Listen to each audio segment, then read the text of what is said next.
Namo tassa bhagavato arahato sama sambuddhassa. Namo tassa bhagavato arahato sama sambuddhassa.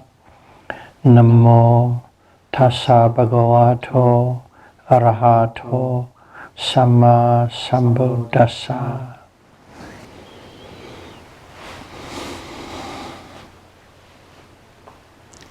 Theravada Buddhism series, Dhamma talk number 18.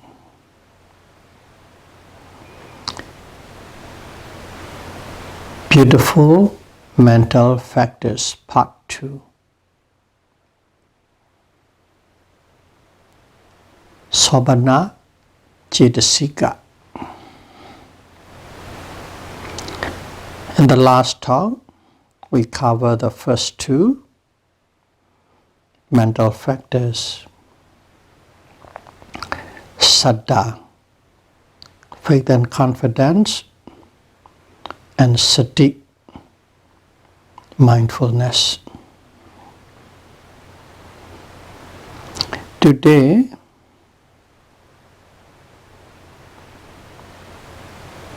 we'll talk about the third and the fourth together as they are a pair.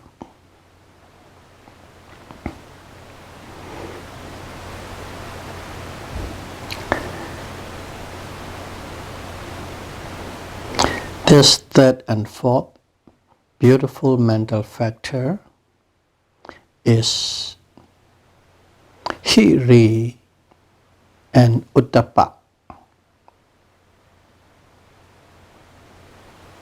Hiri and uttappa.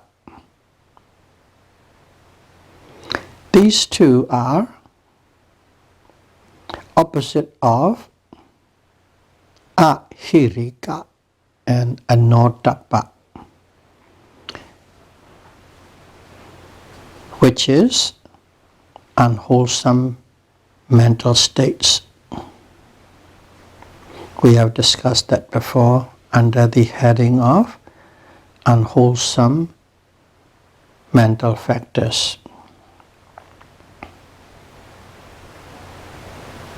This is opposite to those pair.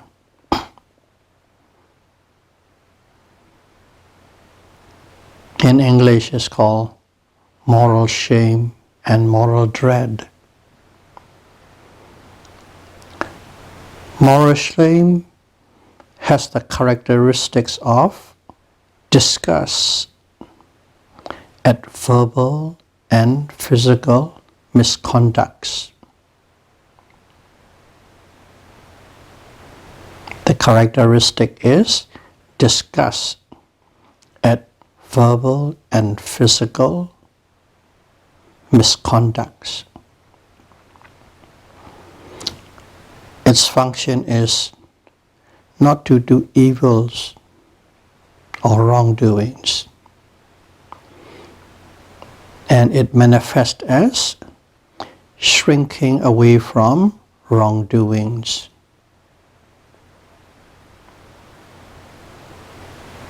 Because of self-respect.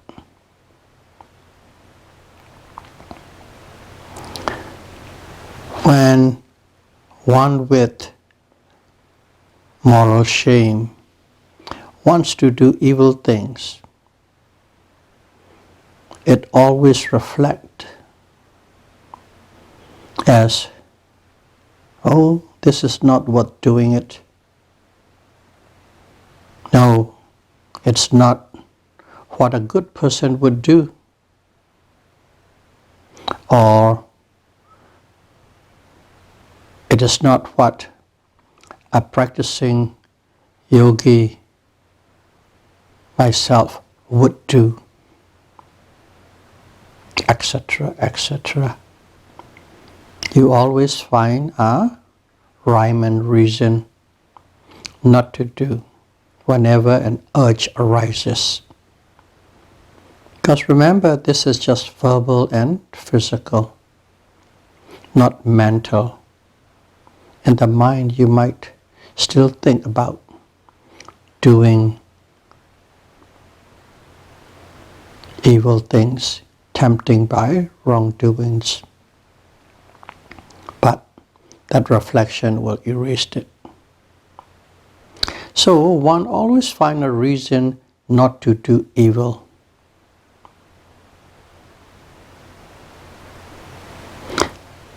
And the characteristics of moral dread is having fear of doing evil. Its function is not to engage with wrongdoings. It manifests as shrinking away from doing evil things.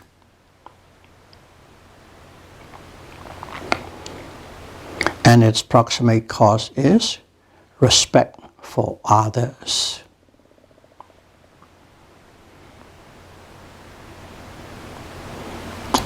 Something like, oh, if I do this, I will disgrace my family name. If I do this, I will disgrace the name of my teacher, my society. It is thinking about others, what and how it would affect by your doing evil things. Respect for others.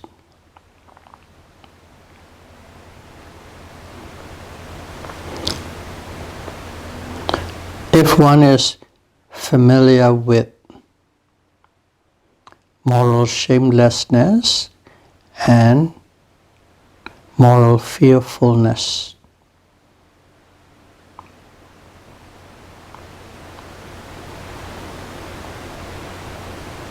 and it is very easy to understand what moral shame and moral dread is. It's simply the opposite.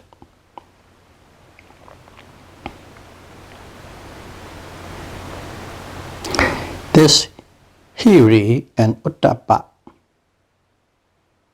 moral shame and moral dread,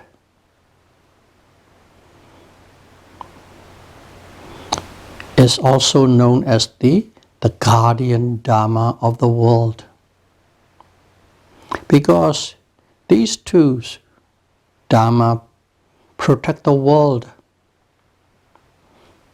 from falling into widespread immorality, chaos, and destruction, uncontrolled destruction. It protects. That's why it's called guardian dharma. Lokapala dhamma in Pali. It is also called or known as white dharma. White means pure, clean, clear, spotless. That's what white represents. This verbal and physical actions. Okay? Because of this dharma, verbal and physical actions are spotless and wholesome. That's why it is called white dhamma. Only kusala karma, wholesome actions, can and will arise in a yogi who observe this pair of dhamma. That is number 3 and 4. Hiri and uttapa, moral shame and moral dread. The 5th beautiful mental factor is called alobha. We are all familiar with the word lobha, and it added a in front. It's called lobha. Is the negation of whatever what that follow. It is translated as non-greed, non-attachment. So it is the opposite of lobha, opposite of greed.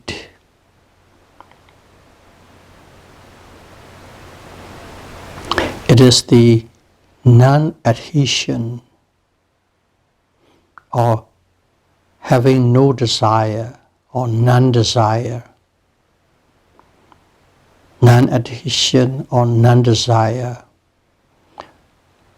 of the mind to an object.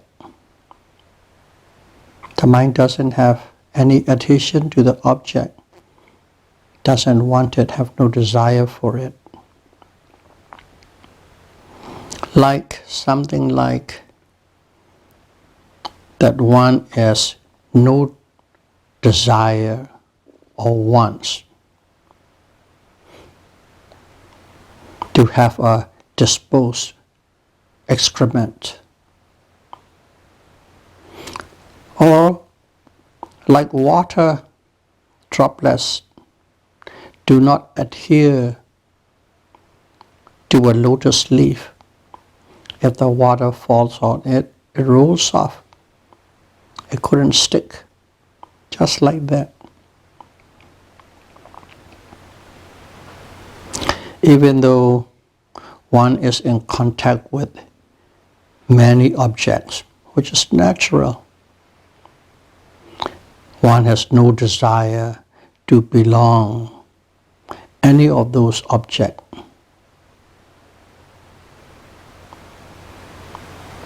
Doesn't want to have it, he doesn't want to own it.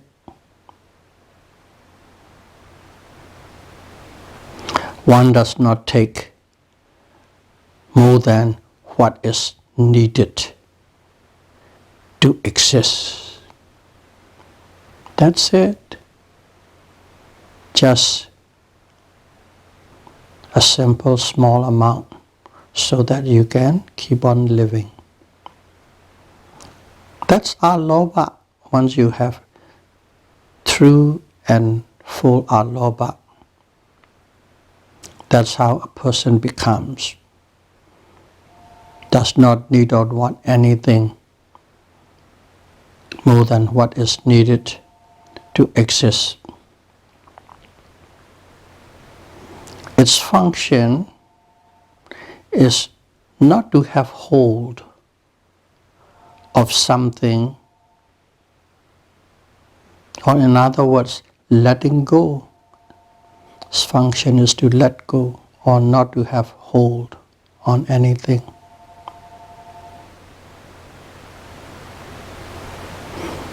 One cannot give anything unconditionally if one is holding on to something. If you have a hold, you cannot give, you cannot let go of it.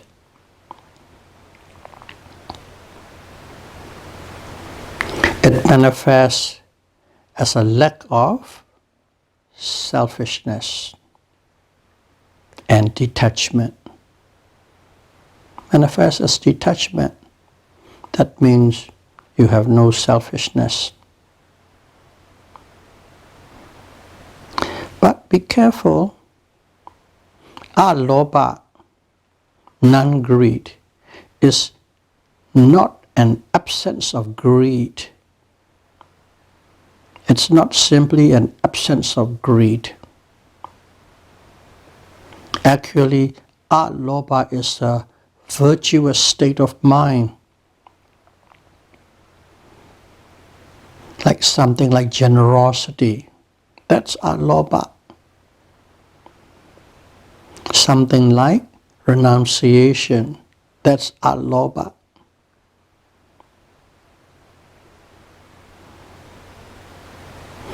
And it is conducive to health. If you have alobha, those people usually have good health. And also it is conducive to be reborn in the divine realm, Deva realms.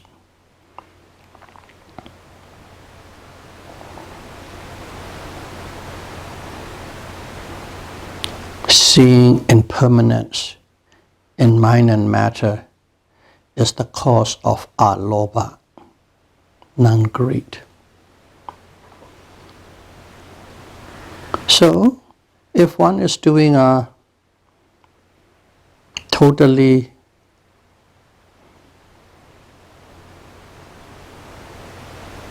unconditioned, without any expectation, a generous act, that is the presentation of alobha. When one totally renounces the world, that is the presentation of alobha, non-greed.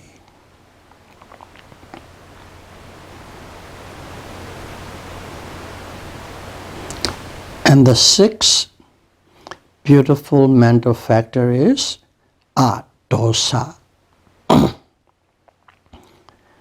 It is translated as non-anger. Again here, it is not simply the absence of anger. It is actually the opposite of anger and hatred. It is a virtuous quality, virtuous state of mind. And this dosa, non-anger and dosa, anger, cannot coexist. If one is there, the other one is absent. Its characteristics are not having rough and tough edges of mind. The mind doesn't have rough and tough edges. Smooth, polished, or its characteristics can be said as a state of non-opposing. There's no opposition, there's no confrontation, there's nothing against. State of non-opposition is the state of dosa, non-anger. Its function is to remove annoyances and agitation from the mind. The mind always have slight annoyances and agitation. Even if you believe and say, oh, I'm okay, I'm great, there's still a lot of little annoyances and agitations are passing on and off, on and off. But when you have dosa, these no more exist.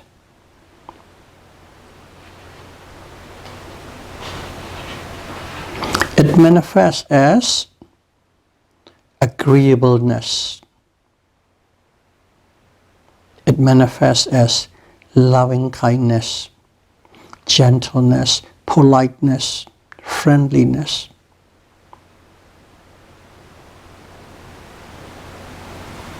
You got the idea. The key point is agreeableness. Okay? But loving kindness, metta. Loving kindness, metta is dosa, non-anger. All loving kindness is dosa, non-anger. But not all are dosa is loving kindness. So loving kindness is just one of the presentation of a dosa.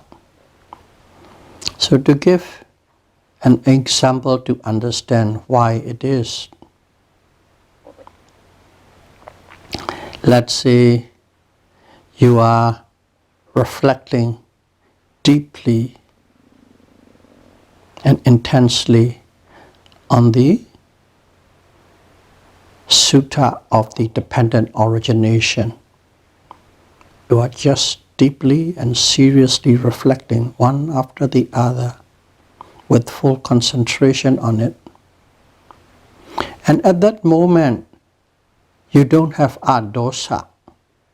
You don't have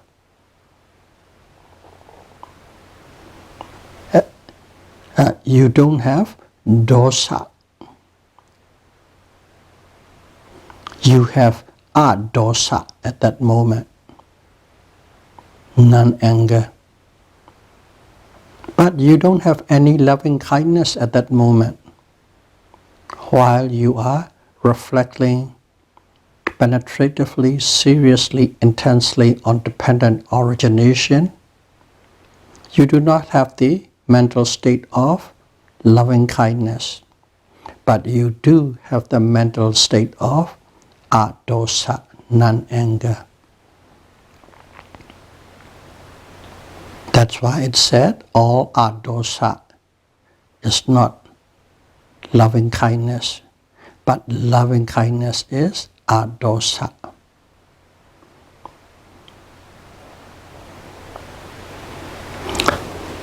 This dosa is the path or highway to peace or peacefulness. And also it is the path to be reborn in the Brahma realm. To get a peaceful life, to be reborn in Brahma realm, dosa is the key. So this is the sixth beautiful mental factor. And the seventh one is called Tatra Vijata Da. Tatra Vijata Da.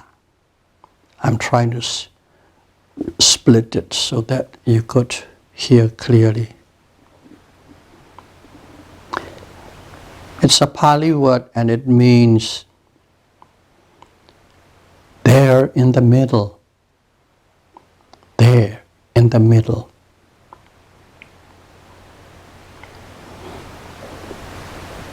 It is a mental factor, Cetasika.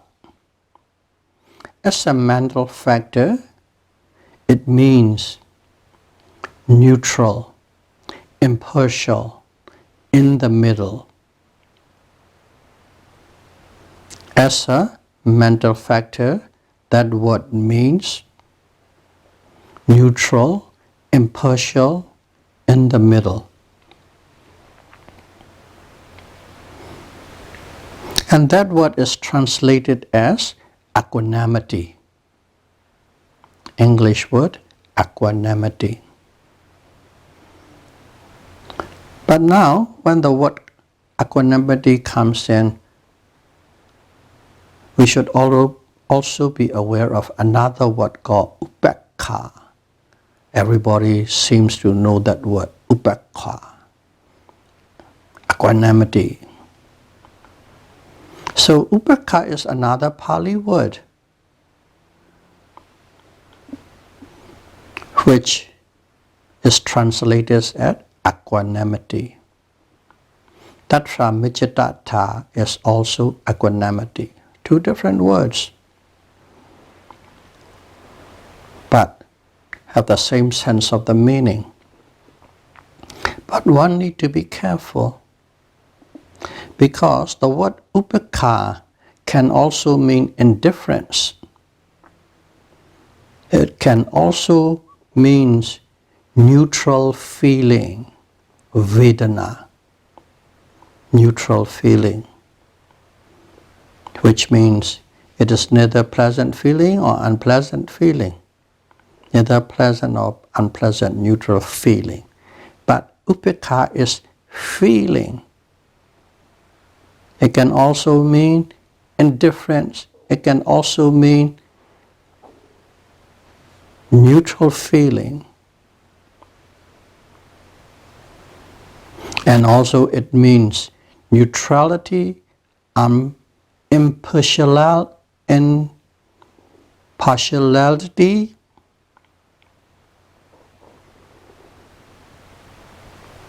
impartiality of mind. Neutrality and impartiality of mind. So 3 different meanings can be rendered from the word upekkha. But tatra mijatatta is one meaning straight, right in the middle, impartial, nothing else.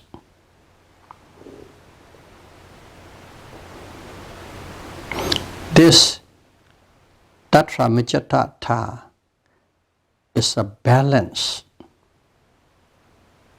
detached, and impartial state of mind. Balance, detached, and impartial state of mind.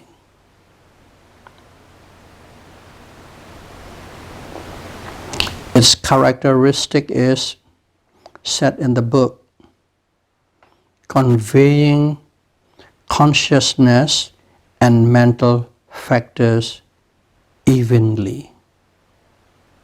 Characteristic is conveying consciousness and mental factors evenly.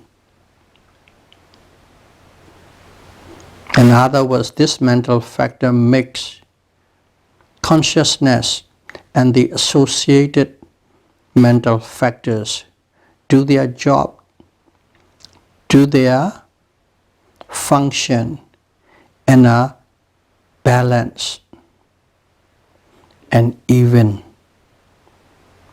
level. Balance and even level. That's the job of tatra mijatatta.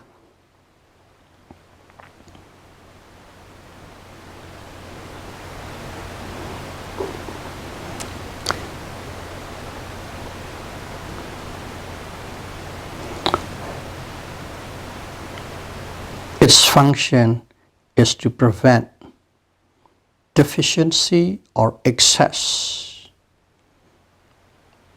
or prevent partiality. That's its function, to prevent deficiency, to prevent excess, to prevent partiality. You can call it, it is the supervisor and regulator of consciousness and mental factors that are arising together. It supervises and regulates so that everybody is working evenly in a balanced way and an impartial way. And it manifests as neutrality. One of my teachers compared this to a car in a cruise control mode. In a cruise control mode, you don't really have to give much attention, but the car is running steadily and regularly and evenly. Steady. No faster, no slower. No excess, no deficiency.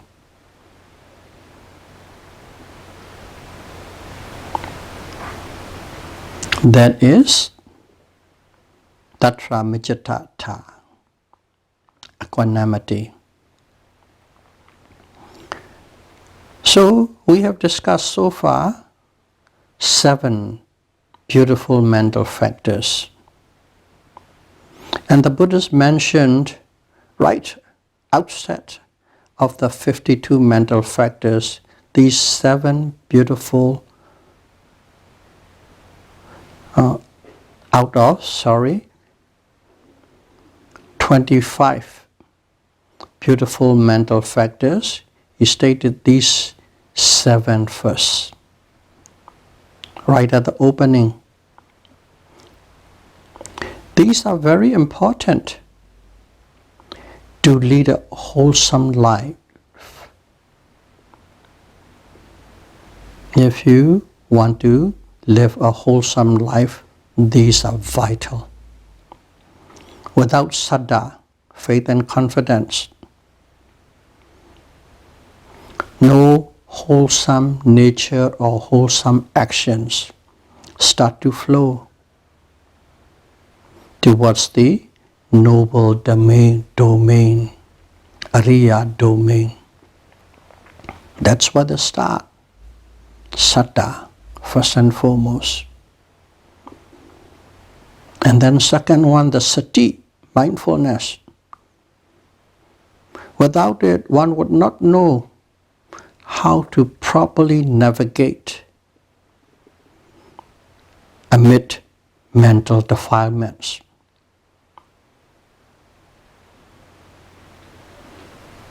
Wholesome, unwholesome, lobha, dosa, moha. These are the roadblocks.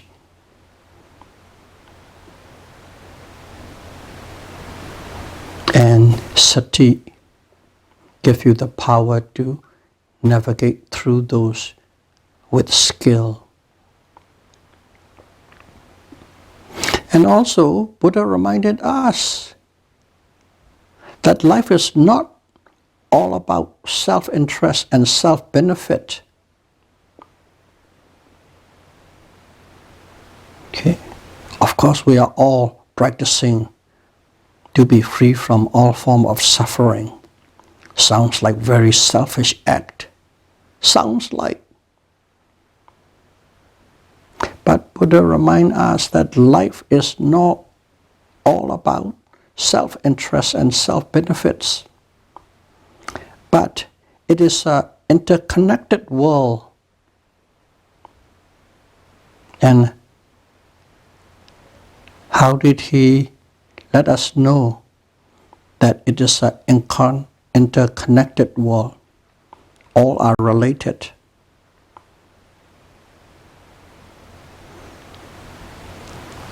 Just by planting this, the guardian dharma of the world, hiri and uttappa. Hiri and uttappa. Moral shame and moral dread shows us that you are not alone. You must walk with others. You must work for others. Self-interest and others' interest has to be one. Those two dharma. That's how Buddha taught us that we are interconnected, interrelated, one for all and all for one.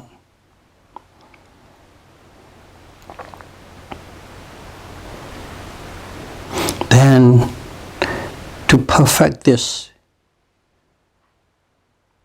world, he taught us how individuals need to develop the states of alobha, non-greed, states of adosa, non-anger, and the impartial state of mind, tatra michatata.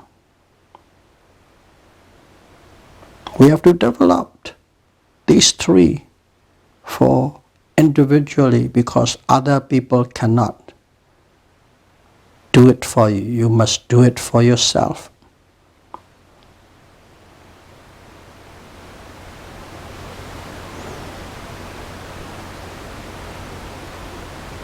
Those are the 7 mental factors. The first 3 mental factors,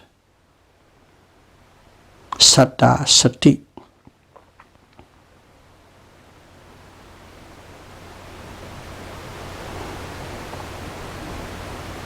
Hiri, Uttapa, the first 4 mental factors. It affects the whole human race, to keep the human race in a beautiful order.